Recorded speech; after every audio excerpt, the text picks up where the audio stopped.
Yeah.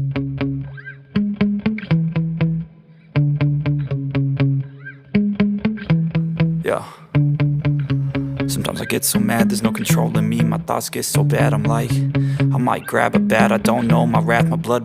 Hi everyone, welcome to a Centrist View, a place to give a centrist viewpoint on what's happening in today's American political world and the government. One of the things I have wanted to do since starting this channel, and although I don't create much content, I have been working on, is to do a thorough read-through of the Project 2025 mandate for leadership. Now, I know that several months back, or when this first hit the media, that this document existed, there was a lot of chatter about it. I remember Donald Trump saying he doesn't know anything about it or any of that. But whether that was true then or not, the policies he's creating, they're in the document. A large majority of them are in the document. So it's going to be interesting because it does give an explanation as to why some of these policies are being put into place. And yes, I intend to stop as I go through and give possibly some additional information and my own opinion about it from the viewpoint of not being on the left or on the right. So let's get started with Project 2025, a mandate for leadership. We get started in the intro, and it gives us a bit of history. And it tells us that in the winter of 1980, the Heritage Foundation presented the inaugural mandate for leadership to President-elect Ronald Reagan.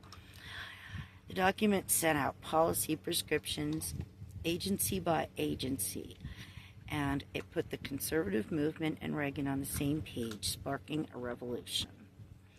With this volume, 43 years later, we have gone back to the future and then some. In 2023, the game has changed.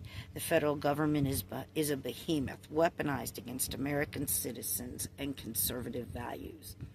That's some pretty strong language, but I won't get much into that.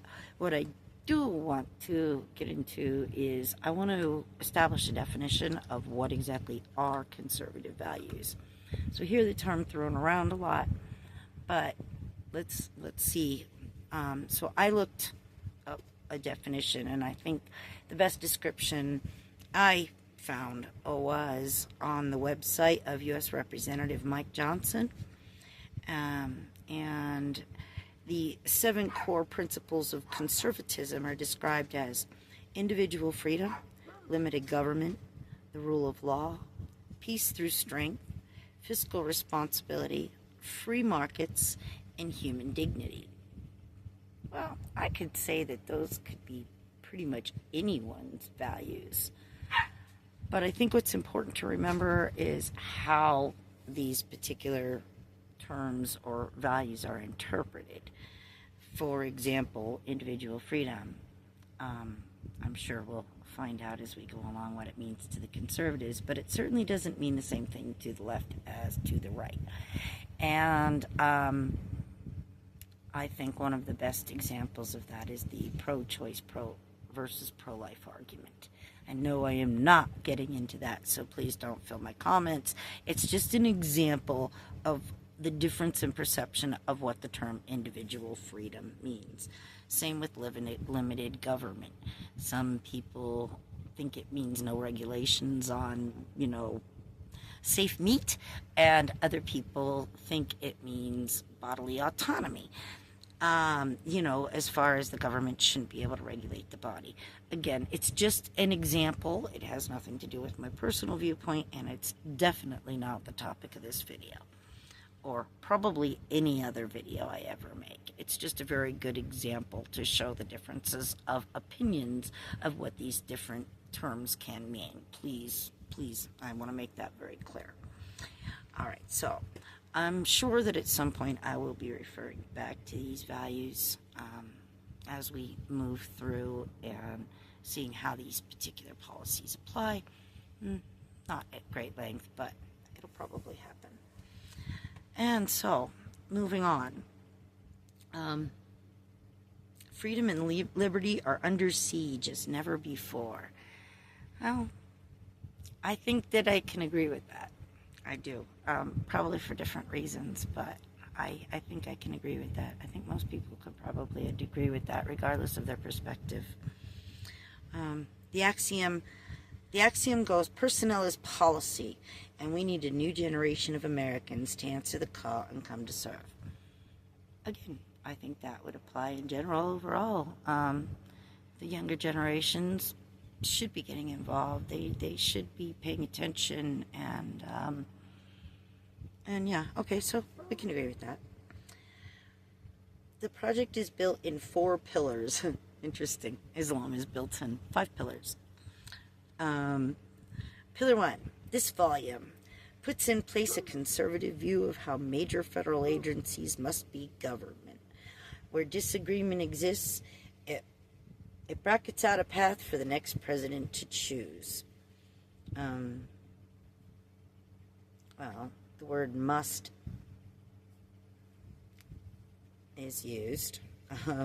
A conservative view of how major federal agencies must be governed.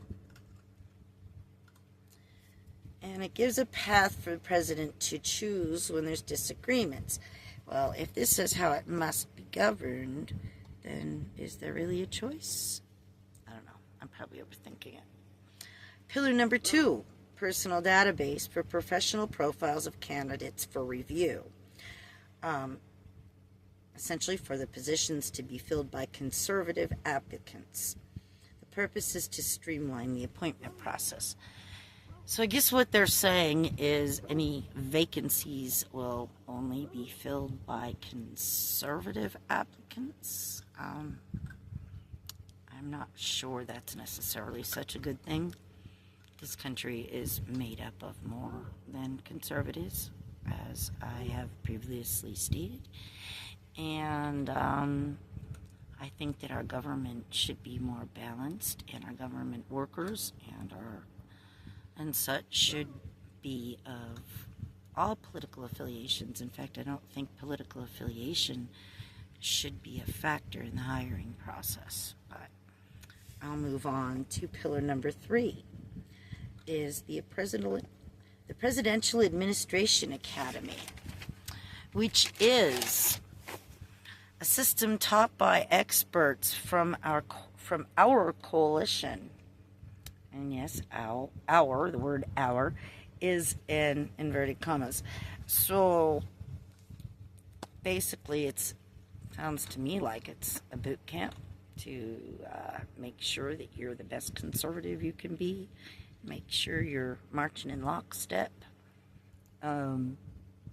following the herd like with the rest of the sheeple. Sorry, I had to put a little snark in there because the right likes to call the left sheeple, but this sounds a little sheepleish to me. Alright, anyway, pillar number 4 is the playbook. We are forming agency teams and drafting transition plan to move upon the utterance of so help me God. And what they mean by that is Inauguration Day. The minute the president, the new next conservative president, is inaugurated. Now remember, this was written before the election of this current administration. So basically what they're saying is they're putting in place transition plans so they can get started on day 1. Little problems I have with this is upon the utterance of so help me God. Apparently they didn't bother to read the presidential oath before they wrote this because those words aren't in it. But anyway, so that's the intro to the document and what it is and what the objective is. And this is probably going to be one of the shortest of the videos because these chapters are incredibly long. More than likely we will be breaking them down. Because you'd be sleeping on me. You'd be throwing your phone against the wall if I go on and on for too long with this stuff. It's dry. It's very dry reading.